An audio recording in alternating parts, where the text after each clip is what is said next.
earlier today. I heard someone on your team call these the real-life Tony Stark glasses. We're getting there. But I'd love to just hear in your voice, what are these? Well, these are the first full holographic augmented reality glasses, I think, that exist in the world. We've made, I think it's a few thousand or something, right? Very hard to make each one of these.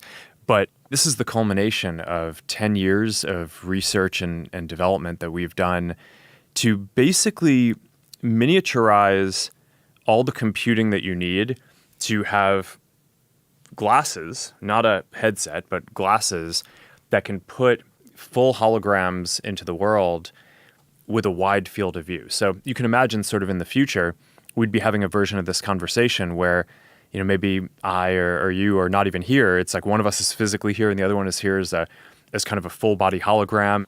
And it's not just a video call. You can actually interact. You can do things. I mean, in the demo, we had the, you know, ping pong and games and things like that. But I mean, you can interact. You can work together. You can, you know, play poker, play chess, whatever. Like the holographic cards, holographic board game.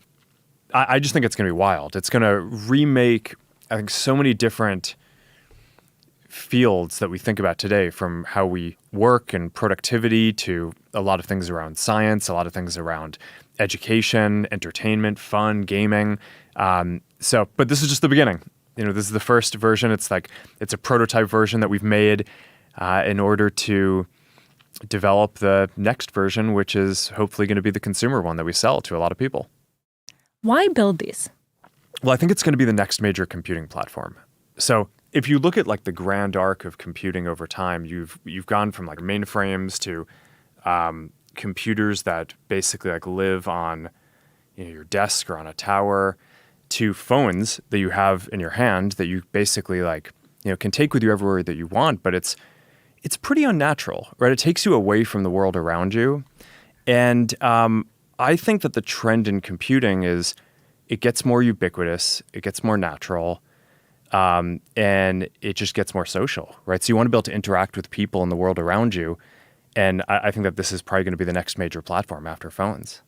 Look at these two. These are the clear ones that show all of the the whole technology. thing is a special edition, and this is like a really special edition. There's not a single millimeter of space. It's, you know, everything in here, from the micro projectors that basically shoot light into the waveguides, right? It's a special type of display system. I mean, these aren't normal displays like you have in a phone or a TV or computer, like the type of displays that people have been building for decades. It's a waveguide system.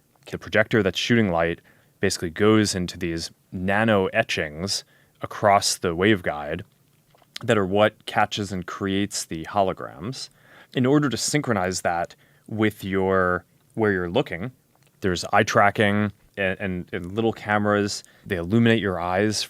And then, of course, there's all the basic stuff that you need, all the computing, the batteries to power the whole thing, microphones, the speakers, because it needs to be able to play audio and speak with you, and the cameras and sensors to see things around you in the world. So that way, when it's placing holograms in the world, it can do that in the right place and understand where you are. So that probably is still not covering everything, because there's a lot of things that need to go into syncing up the holographic images between the two displays, because you don't just have a single display like you have in a phone or TV. You have two, and it moves around, and physical things are hard and need to be synced up.